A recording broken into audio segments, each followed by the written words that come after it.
Hello guys, and welcome to the first event of this edition's Ars Electronica Garden Belgrade. We are here in the downtown area of Belgrade at the gallery of the Cervantes Institute, where actually yesterday we kicked off our annual edition of the Art and Science program with the exhibition by a Spanish artist Elisa Cuesta and her piece Skins. This edition of the traditional art+science program is fully dedicated to the artificial intelligence, and it is realized within the framework of the European project, European Artificial Intelligence Lab, co-founded by the Creative Europe program and also led by the Ars Electronica from Linz, involving also other 11 partners across Europe. Our idea behind the whole program this year was sort of creative and critical assessment of the key technology of our time, of the artificial intelligence, which is clearly shaping and coloring and influencing our lives in an unprecedented level comparing to any previous technology. So we are somehow in a moment between big technological jump and still having some opportunities to analyze its potential, its meaning, its values. When speaking about Center for the Promotion of Science, where we are working at and who is standing behind the whole art+science program, I would like to inform you that this is a 6th edition of art+science, which was introduced in 2015 after our initial involvement in the European Digital Art and Science Network project back then, also with the Ars Electronica and some other European partners. We, as a public entity based in Belgrade in Serbia, are dedicated to the science in general, but our perspective is how to make science much more visible, much more important for all our communities, much more related to our needs, our wishes, our goals, our environment, our surrounding. Having that in mind, we've been able to create and set up a diverse range of different program activities, of projects, initiatives, partnerships with other organizations, with networks across Europe, across the globe as well. And one of those which had the biggest success so far and which proved to be truly relevant and important, not only for us here locally in Belgrade, but also across Europe, is this Art+Science program. In this context, the whole event, which is each year lasting for about a month, is set around one or several of exhibitions which are presenting different artworks or different transdisciplinary projects which are usually created together by artists, scientists and other creative people and creative minds. In this case, Elisa's exhibition here at the Cervantes serves as an intro event for the central exhibition, which will start on September 23rd at the Museum of Science and Technology here in Belgrade, which will present artworks of individual artists and groups coming from about a dozen countries and regions practically all over the world, and which will somehow try to present different possibilities, different approaches, unique practices and original ideas how to treat AI, how to treat technologies in general, and how to create artworks and artistic practices out of science and out of artificial intelligence. Each edition of Art and Science program is actually consisting of a couple of selections. Two central, those which are always in focus, are those presenting artworks which are developed and produced by us at the Center for the Promotion of Science, each time after an open call where we are collecting submissions from local artists and where we are creating those transdisciplinary or multidisciplinary teams which are dealing with different aspects. Although this year the focus is on the AI as such, we couldn't go much further from the climate issues and from the climate aspects, which are obviously a key challenge that we all as a global community are facing. Therefore, both winning artworks and numerous other presenting artworks this year are dedicated to climate challenges and possible creative reactions against consequences that we are so severely facing each day now. However, besides those two selections, and we are calling them National Art and Science Selection and Art plus Science plus CPM selections, we have around 2 or 3 other selections depending on each year's possibilities and framework. The largest one is actually bringing the pieces and artworks that are either developed or produced or just presented within the AI Lab framework, within the AI Lab network with our partners. And this year we have 8 artworks which are part of this selection. The final one is actually bringing the artworks of Serbian artists who were not so well recognized or not so well presented at in our local context. Some of them are actually working and living here, but mostly they are living abroad and they are presenting their artworks all over the globe, and unfortunately they are lacking some wider recognition and presence in our community. So we want to emphasize those artworks and somehow pay a tribute to the pioneers of art and science movement, to the important figures at our scene. Also, within the AI Lab selection, we are each time trying to present a winning artwork of global calls for residencies at scientific partners. And in this case, actually, I'm truly happy and privileged for being able to host one of the winning pieces of the AI Lab production, which was created together by Anne Riedler and Caroline Sinders. Coming back to this current exhibition and coming back to Elisa Cueste and her work Skins at the Cervantes Institute, I would like to introduce you with my colleagues and my co-speakers today. Here with us are artist himself, Elisa, who joined us a couple of days ago, and actually it's a really fantastic opportunity to have physical events and direct exchanges and collaborations after a while. And next to Elisa is my dear colleague Petar Laušević, who is coordinating our art+science programs at the center. So first of all, I will give a floor to Petar to introduce us to this exhibition and to give a sort of introduction to Elisa's work. Yes, thank you, Lale, and welcome everybody to our, as Lale said, 6th edition of our art+science program. This is sort of a preview. We're at the Cervantes Gallery with Elisa Cuesta's work. So Elisa is a young artist who we had the chance to meet through the European Artificial Intelligence Lab project. So she works on the intersection of art, design, science, digital technology, digital culture. And around us is one of her works, a very complex work called Skins. So the name comes from skin and screens, and Elisa will say more about this. But for us, this was a very important piece to have in this context. As Lala said, we're dealing with artificial intelligence, and although this piece doesn't directly use algorithms of artificial intelligence, it deals with the basics of artificial intelligence. It deals with the vast data sets, the digital footprints that we all leave behind with every click, scroll, connection we make on the internet.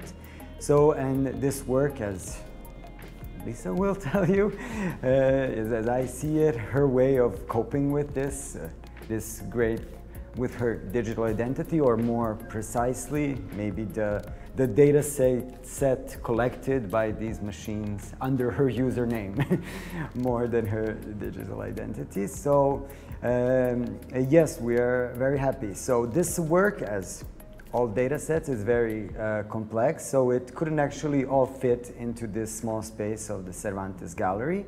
So a part of this work is also exhibited at the Museum of Science and Technology, where the vast majority of the artworks will be presented from September 23rd. And within this space of a big museum institution of Museum of Science and Technology, which covers the whole, I don't know, the whole like science and technology from the historic perspective, the development of technologies and different sciences. We try to engage the works of contemporary artists dealing with artificial intelligence and to create some sort of dialogue between parts of this permanent exhibition. Elisa's work, which is, as maybe you can see, is sort of textile based, we think is very well working there, communicating with big 19th century looms for producing fabrics. So these were one of the first machines, we can call them maybe the first computers, one of the first industrial use of the punch cards. So yes, this was all, yeah. So I would think give the floor to Elisa. I don't like talking about her work while she is here. I think she can do this best. So yes, Elisa, please tell us more about Skins. Thank you, Peter. Thank you, Lale, for your super nice introductions. It's a pleasure being here after nearly 2 years of pandemic and without being able to exhibit any physical work. And yes, well, you have already introduced this work that is being shown here. Doesn't really exist without its physical attributes, and it really depends on being in a gallery space or in an even better museum space, so people can actually get closer to it and feel its physicality in a way. So I'm very, very happy to be here. And yeah,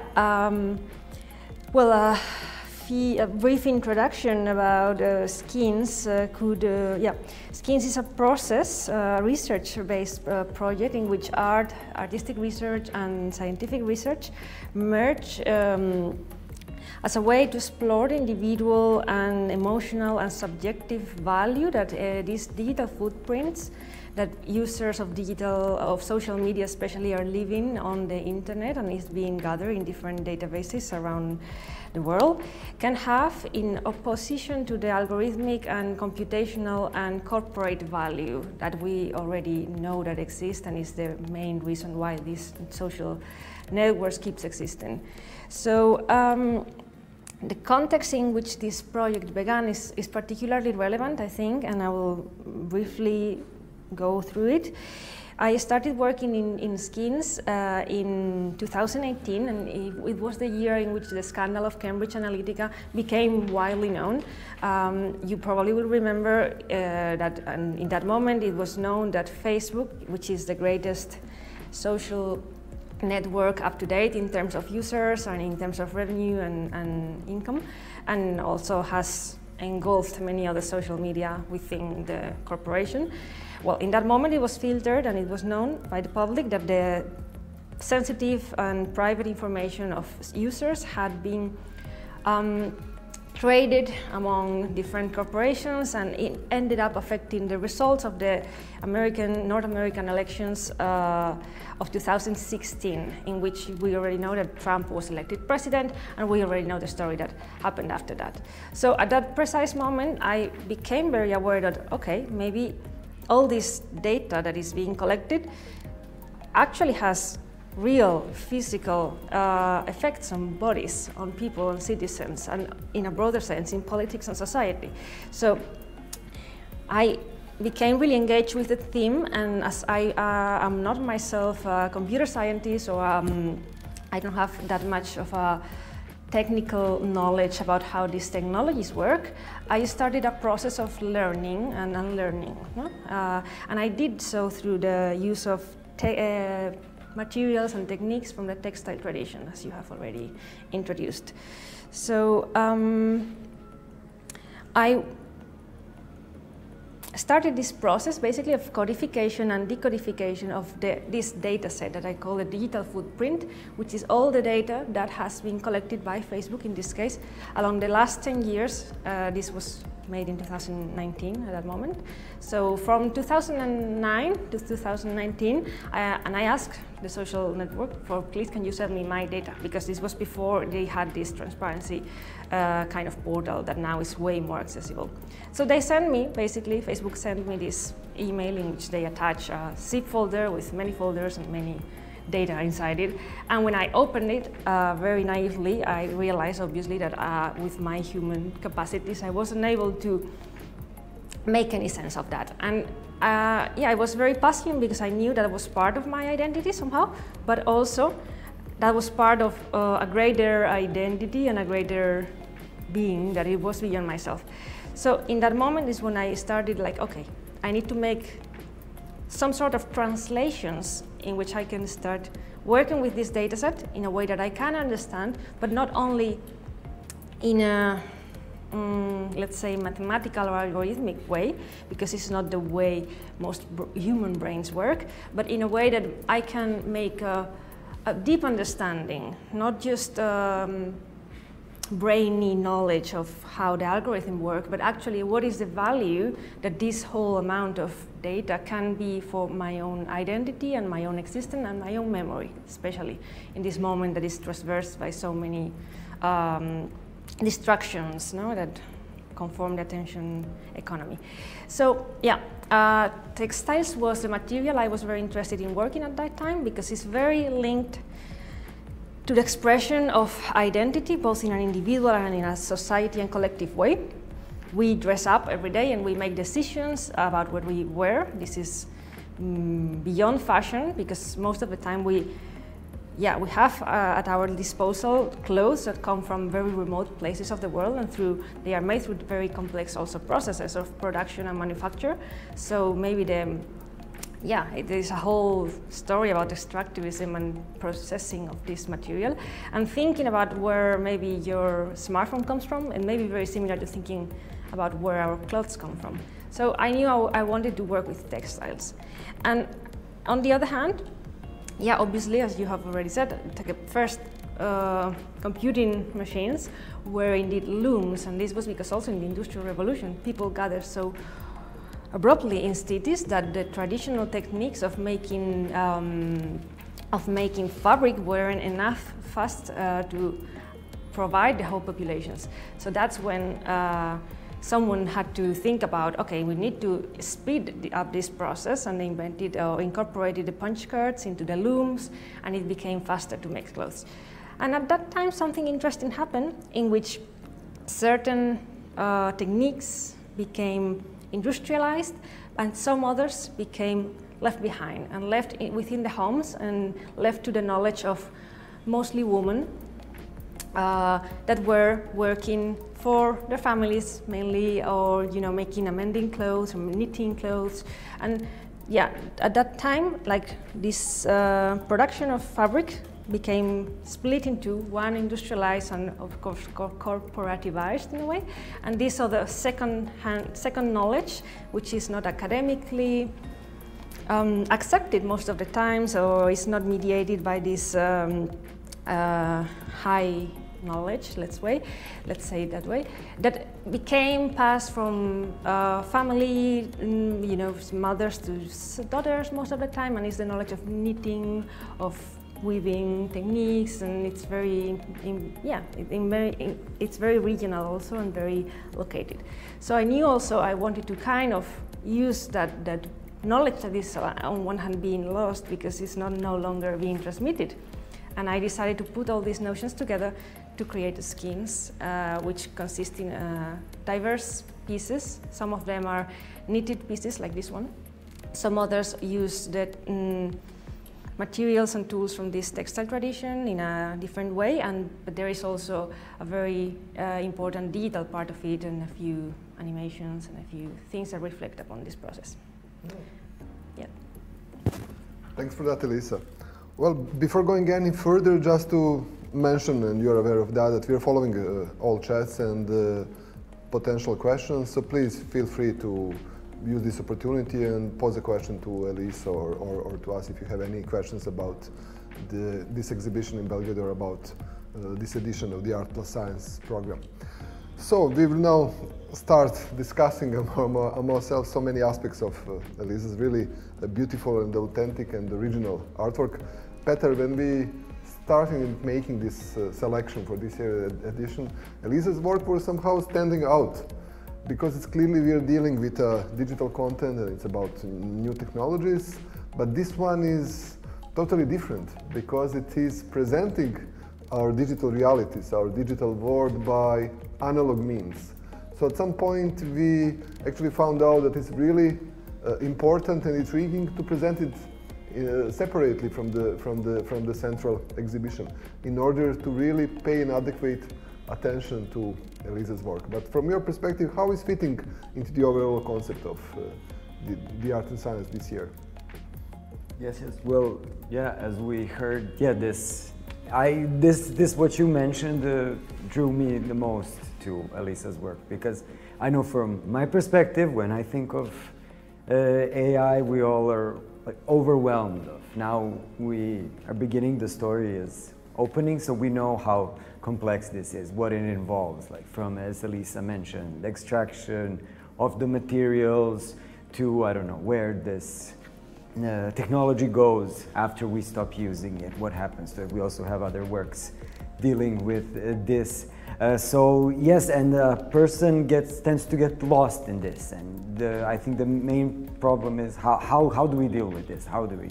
And I really like this Elisa's approach, like very detailed. As she said, she got this data, like went through all this trouble to find this, look at it, and she said, like, what do I do with this? How do I make sense of this? So she started, yeah, I really like, and I really like the textile technique. And as she said today, I think this is beautiful, and trying not to use our knowledge that got us all this technology and is making all this problem, but to try to use these other kinds of knowledge that are being maybe pushed, and especially this knowledge which is unseen, and this labor which is the unseen labor of women mending socks, and then trying to use this to get a grip of all this huge information that we're gathering, and that we know that is being used, and it's making lots of problems. We spoke earlier, actually Elisa and I spoke earlier over some really fine Belgrade ice cream about this true and the central value of artworks, which is allowing different readings, different perspectives, different understanding of pieces. And we have one thing in mind probably, and you're now bringing in another. And for me, from my perspective, and Peter will understand that since I'm totally out of social media and I don't understand that. Now actually we got a sort of introduction to the whole concept, to the system behind, and it's a sort that you're also helping to probably a core perspective of us working at the Center for the Promotion of Science, which is a sort of about scientific and also digital and also technical literacy, because you're allowing people to understand what's standing behind and how we are putting such a massive amount of our quite personal data into really huge systems without really understanding those processes behind. And we can see here at the gallery that adequate, or let's say inseparable part of this exhibition behind these lovely elements on the wall and over there in the windows and at the museum are actually those illustrations and graphs and a lot of text. So it's really a lot of work behind it, clearly, but it's also a lot of learning process behind it. We can see that somehow you try to explain at first place to yourself what's standing behind, then for going further and being able to present that to the audience. What do you think of that process? How it was for you? And also, it's important to mention that the whole piece was developed at the Laboral in Gijón, which is part of our AI Lab network, and after a residency of the program called Los Bragales. Yes, yes. Yeah, this work was created, the heavy part of the work, the visual components of the work were created and manufactured during this residency program at Laboral Centro de Arte in Gijón, with the collaboration of Fundación Colección Los Bragales.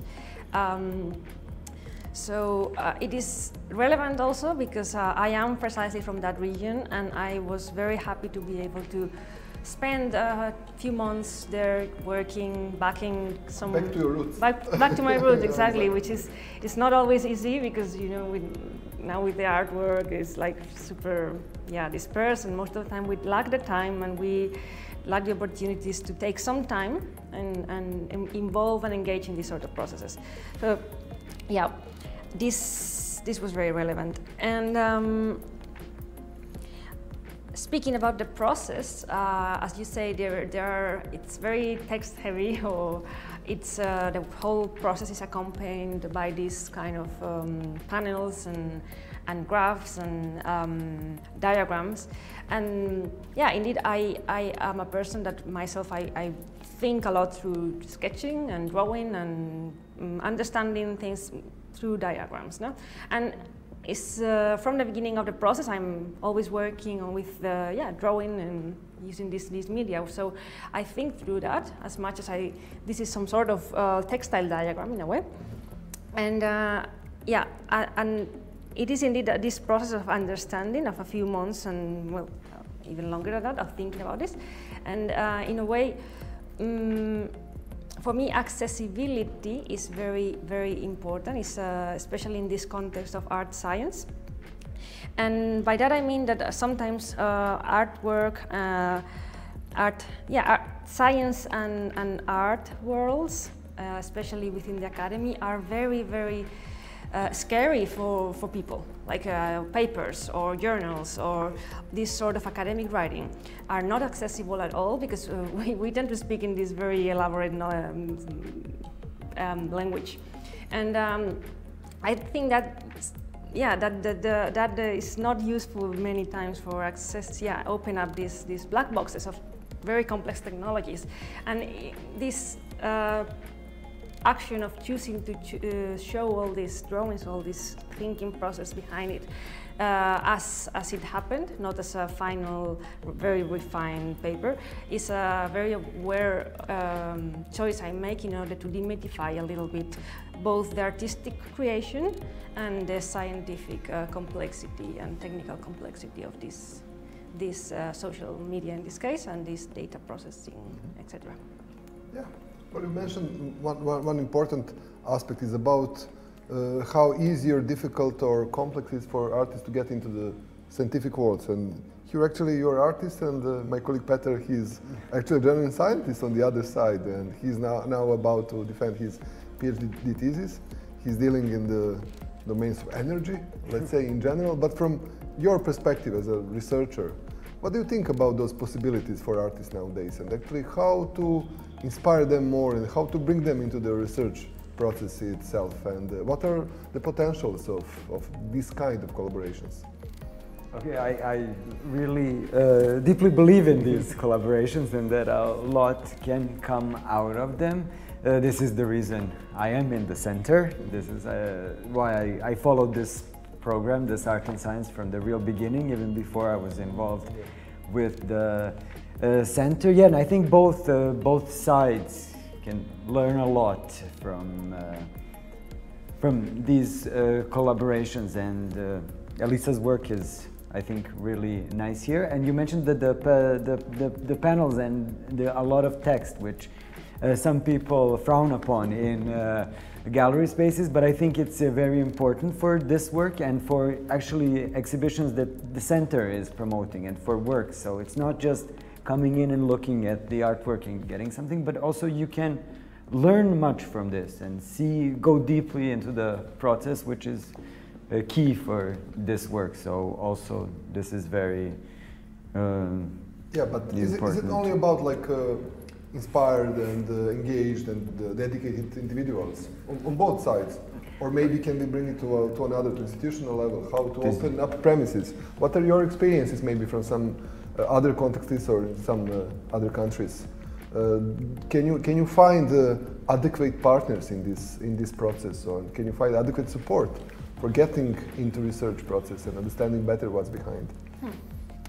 Yeah, I think art-science collaborations are always very tensioned, which is good. I mean, I think that's a right spot to be, and it's very generative sometimes, but it's very confusing, sometimes also for both parties, both for scientists and for the artists collaborating. And I think precisely because, of this confusion and of this maybe discomfort, where creativity can happen in both sides. Because sometimes we tend to think that with art science, it's like the artists bring the creativity and the scientists just bring the knowledge somehow. And I think that is kind of a wrong idea most of the time, because there is creativity on both sides. And I have many friends who are scientists themselves, and I have many friends who are both artists and scientists. And I enjoy the conversations the most. It doesn't necessarily need to happen in an academic context or in an institutional context. But then the institutional context is another one that creates a extra complexity here, because when these institutions normally do have publics. Then we have these three axes: the scientists, the artists, and the potential publics. And then we have this kind of triangle that is very difficult to articulate sometimes. So let's say that it's a very constrained context, as I find it, because sometimes languages are very different from all of these sides of the triangle. And in that, finding the right language, because sometimes we are thinking about the same things, but we lack the words, or not lack the words, but lack the common words. And in that finding of this common language is where very beautiful things can happen.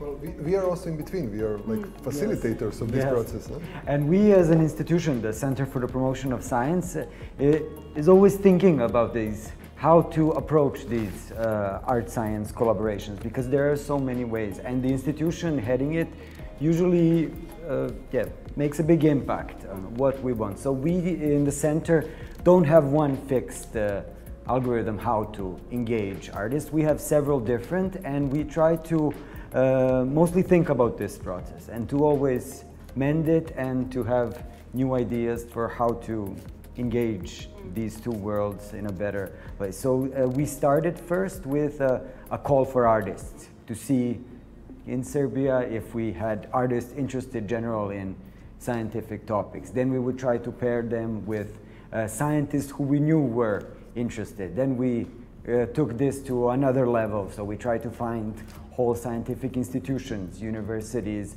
or research groups to host artists to do this. So this is evolving, and the center, I'm most proud of our work here, that through these years, for this 6th edition, now we have a very big network of artists, scientists, institutions who are supporting us, and really we are getting more and more interesting results. We had artists who did residencies at university research groups. We have now students taking laboratory setups, exercises, who were directly inspired from these artistic things there. So they're living on even after these exhibitions and the works. So this is, I think, very important. And from, I think this is the 3rd year that the center also completely tried to change this. So we don't have calls for artists, but we have a certain topic that we want to cover through our program, our exhibition. So we engage artists, scientists, people from all different fields dealing with all aspects of a certain topic, and try to bring them together. And then through workshops, through talks, through meetings, drinks after the talks and everything, try to open up these topics and see what we can do, what are the finding the common language. As Elisa said, we find always this is that using the same words that mean completely different to each parties, and trying to get the common thing out of this and to make these collaborations. And so we were, I think, very successful. And at this exhibition we have 3 works that are produced by the center. One is one of this standard, the national winner, Marko Milic, the choreographer, who came with his idea, with his project that he started, and is now, this project has exploded and evolved, and he is doing a residency at a research group in Novi Sad within a project, AI project funded by our ministry. And this is, we're looking forward to seeing these results. Hopefully we'll see the results soon, but we don't know yet. It's a quite open process, and sometimes it's also, especially regarding this part of the common understanding and common language, it's also about goals, about possible outcomes, because perspectives are completely different. And although we somehow succeed in identifying similar grounds, like a creativity, like some try to create something new, to produce something not existing before, or to open up new domains, new areas. But on one side, you know, in sciences, you are constrained by some methodologies, by the process itself, while arts is allowing you to be fully open in this process actually, and to go outside any possible box, not any given one, but it's just up to you to see. And for instance, it's very interesting for me, we are now currently sitting at the Cervantes Gallery, and it's really in the central zone of Belgrade, and here around is a pedestrian street, and maybe our colleagues can show up a bit this. So while we are sitting, and the gallery is blocked, so people can't get in, but it's a huge windows over there, and from time to time they are coming and they are looking at your work, Elisa, because it's really special. I don't think that they are understanding what's behind, but somehow they are attracted because they're recognizing those elements, those tiny, subtle aspects of textile and those what's the word I now forgot. Yes, yeah. yes, for that, because somehow all of us, at least maybe older generations, we grew up with having that around us in a quite traditional context, and somehow you got this traditional context in your background, but dealing with a literally quite a contemporary and very urgent issue and aspect of our digital presence, digital identity, understanding of this process. And it's very creative in your work that you try to explain, to elaborate that actually by using such a traditional mean and traditional techniques. And actually we didn't see similar works during all those years and with our partners programs. And I think that's really so specific and special in your work. But like we said before, you know, any kind of art is allowing this kind of understanding, but of course it's up to artist himself or herself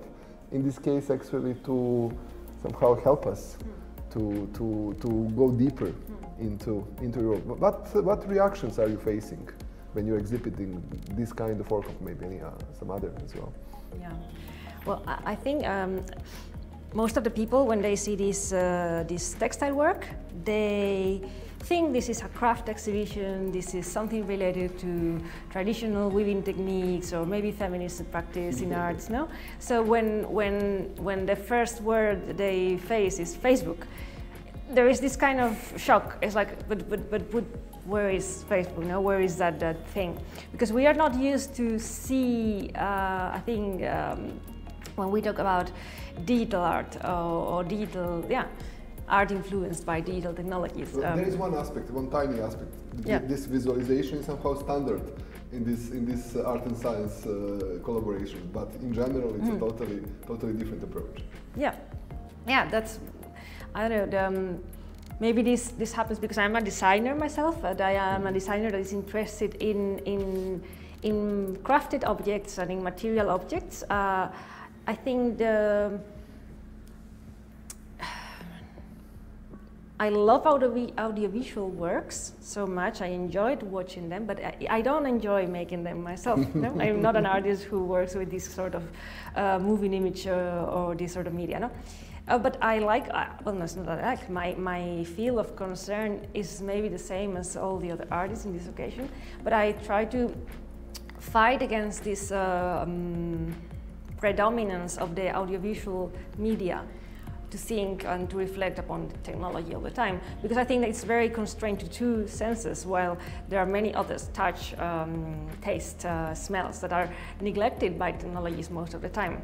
When we think about AI, we can think about images and sounds at the most, but we don't really expect to find some other stimuli, no? And I think that's precisely why our interaction with technology, and we have really had a heavy year of interaction with technology, is very often very disappointing. And we, at least from my conversation with a few people these days, we are already a bit tired of connecting, of screens. No? And precisely skins comes from these two sides, like the screen and the skin is like, I want these technologies to engage with all other senses a bit more, so they can be more meaningful. Because this value there is this notion of value, this is very important for me.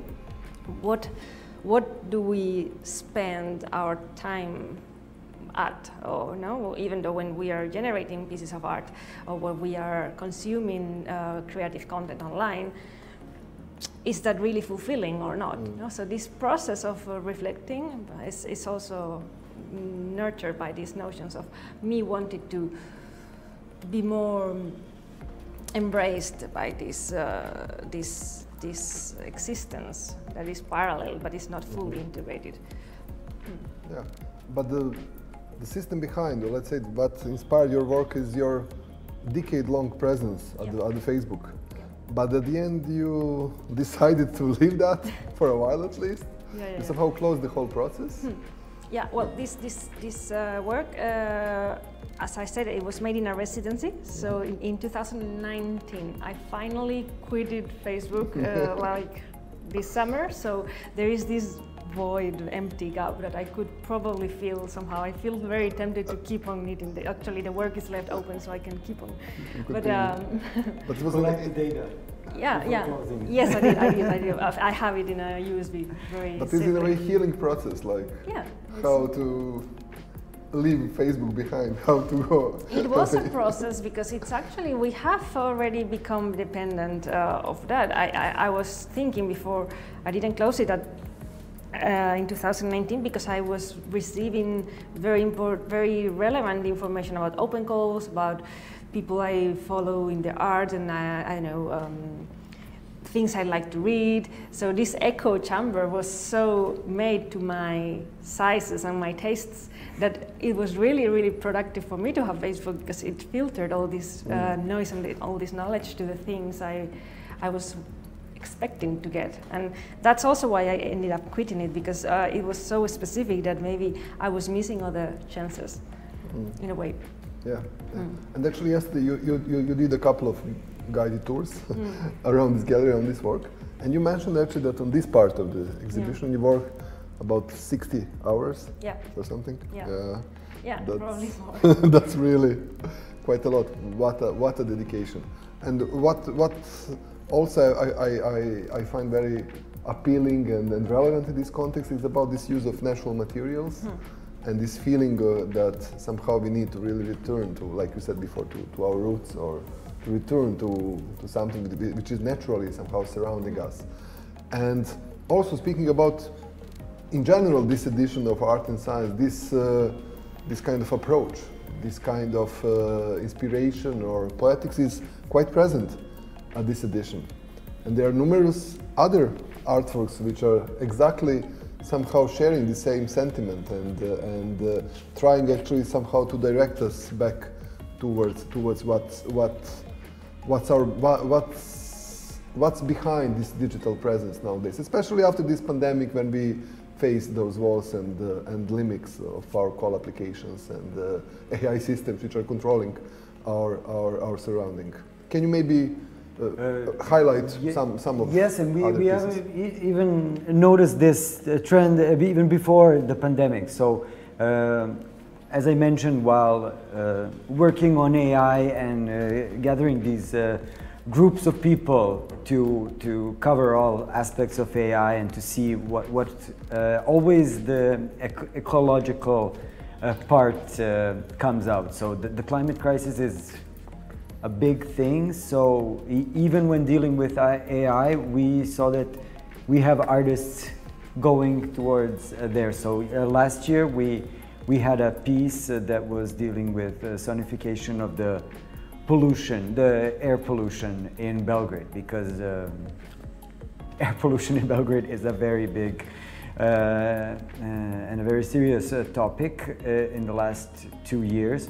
So yes, in the context of AI, we had a work dealing with this. This year, we actually have 2 works that are using AI problematizing different aspects of AI, but the main theme of the works is the Danube River, which flows through Belgrade and also through Linz. So this is the connection with this Belgrade garden.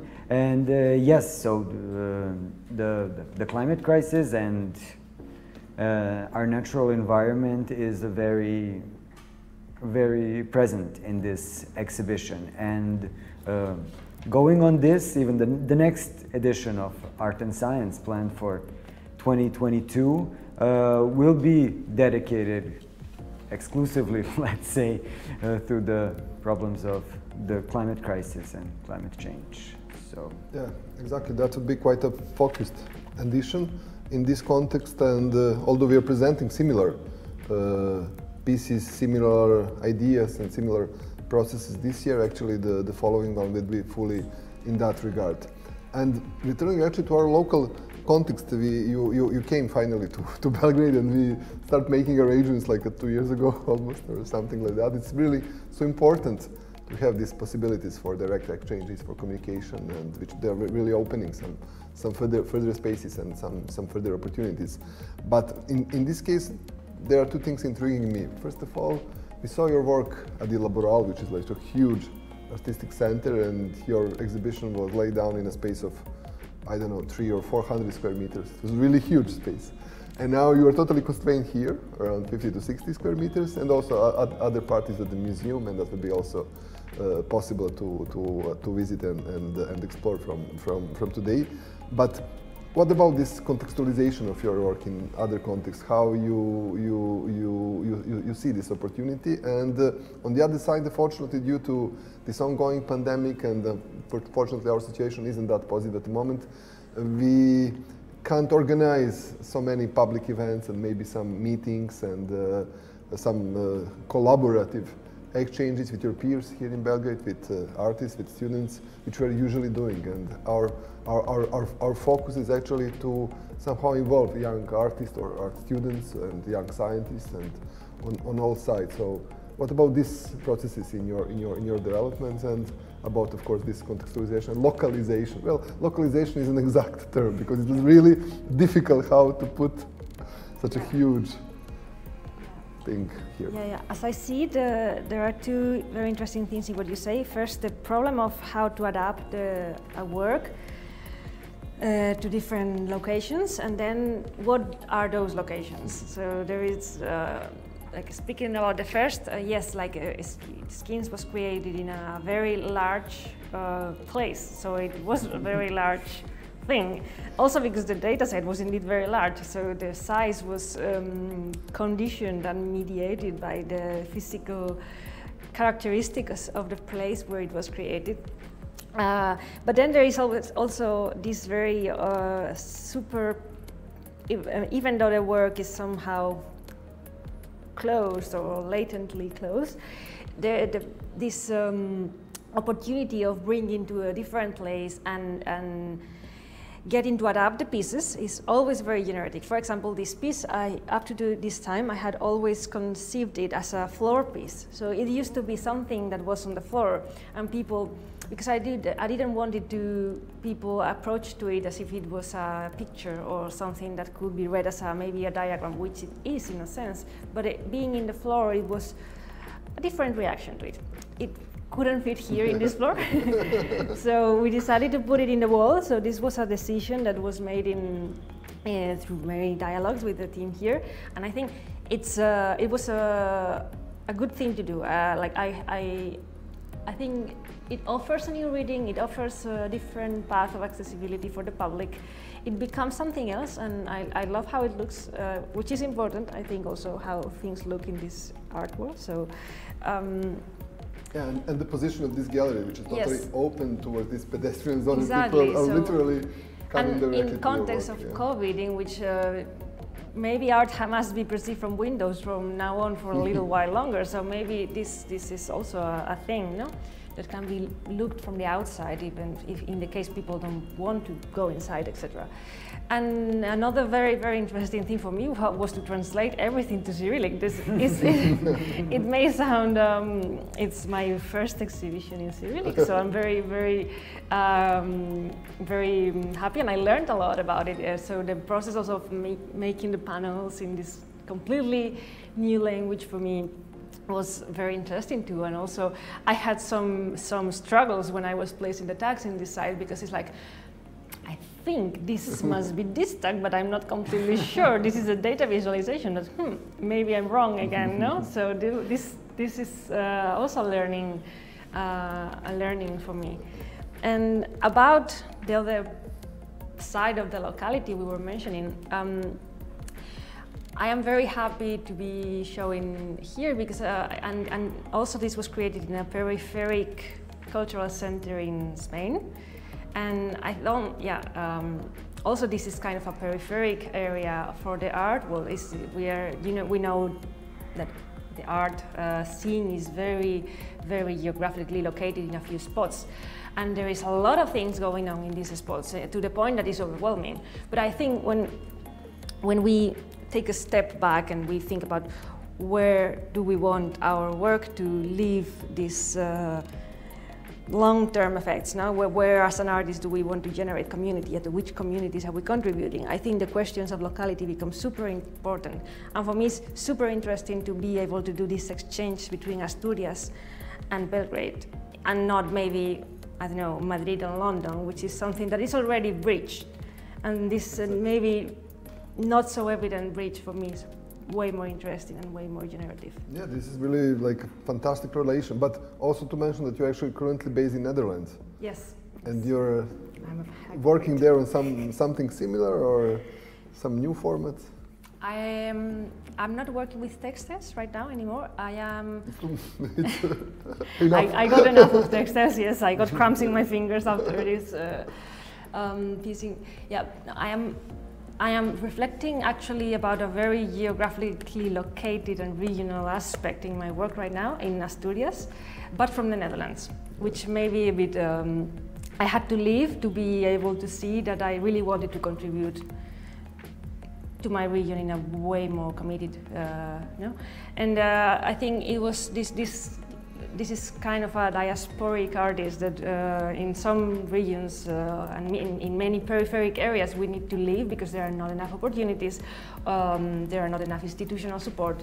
There is just no chance to develop a long-term career because there is basically no funding, or there is no youth employment. It doesn't have to be just art-related or science-related. It can be just normal job opportunities, no?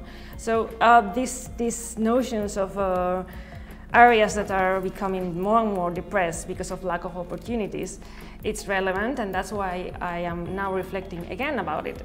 For example, in this specific project that I am now looking at, this region of Asturias is very depressed, and in terms of job opportunities for young people. And the most celebrated event of the last decade is that next year we will have this incredibly huge Amazon distribution plant.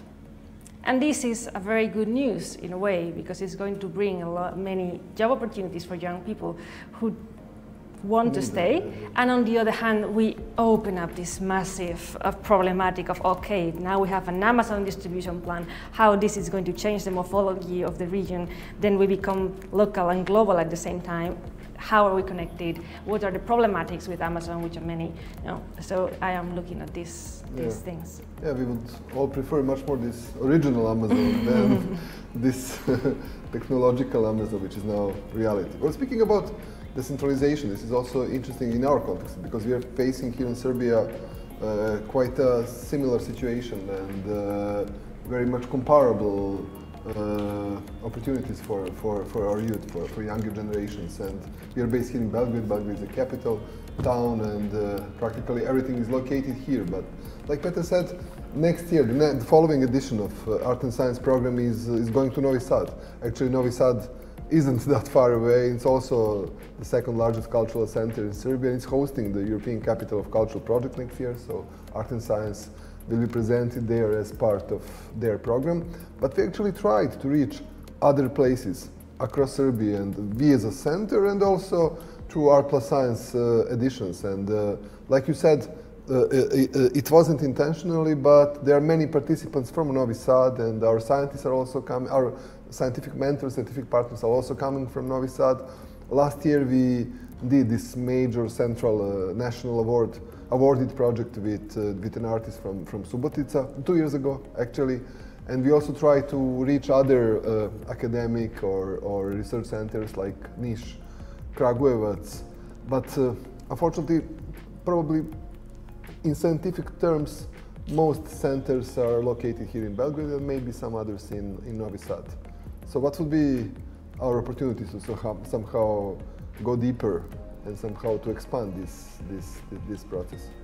Okay, well, yeah, as you said, the center is trying in different ways, not just through art and science, but we also have a network of our science clubs all around Serbia with little, now even maker spaces and 13 units at the moment. Units around. So this decentralization is very important, not everywhere, not just in Serbia, but yes, but we are based in, the center is based in Belgrade, so most of our artists, but this, as I said, this network is expanding, so we really have a great deal, especially with Novi Sad now, which is also a center, even becoming for AI, a new National AI Institute is opening there.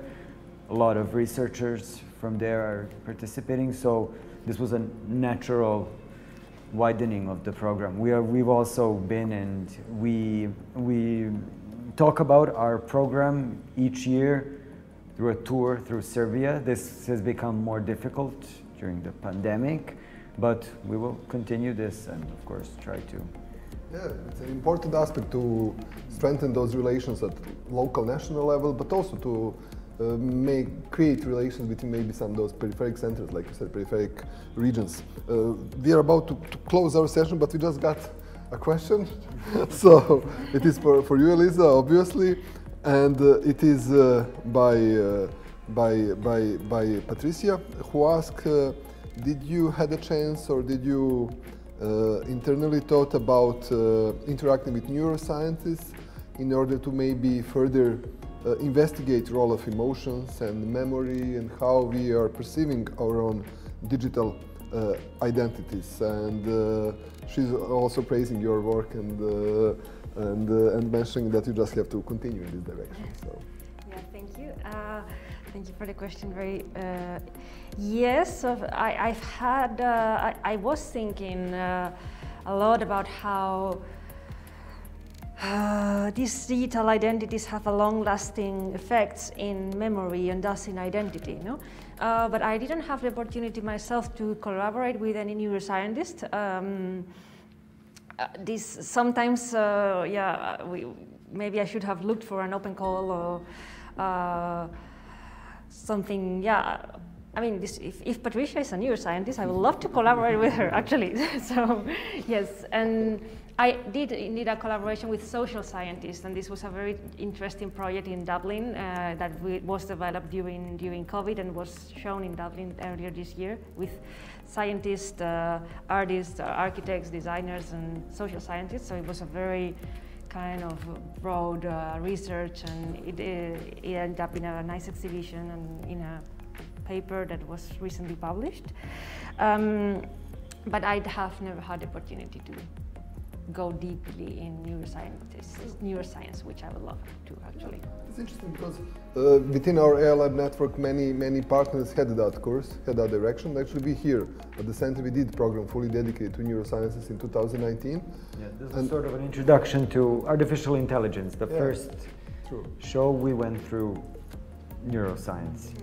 Because we somehow identify really important neuroscientific community here in Belgrade, so we established some relations, and actually the winner of our residency that year of our national award, she got a really fantastic opportunity to work with one team, with a laboratory, which is dealing with neurosciences, with some medical explorations, with some applicability of their research at the Faculty of Electrical Engineering, and actually they produce really a lovely musical live performance about manipulation of neurosciences, but on a very subtle, very nice level, and that's also quite a big territory, quite a big domain to be taken by arts for some further developments and further projects.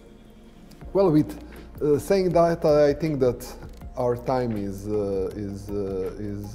coming to its end. So I really want to thank you both for this talk and for your participation, but even more I want to thank you for accepting our invitation, finally coming to Belgrade and joining us and helping us to open this Art and Science edition this year, and congratulations on your work, and you know, we are keeping our fingers crossed for your future work and developments. Really looking forward to listen about your and learn about your future projects and activities. Yeah, my pleasure. Thank you very much, both of you and all the teams. Like, it was amazing and a pleasure to be here. Thanks for that. Thank you for your attention and your participation here. You can join our other programs at the Ars Electronica Belgrade Garden, or if you are somehow in Belgrade, please come to visit Elisa's exhibition and following exhibition at the Museum of Science and Technology. They will last until October 23rd. Thanks.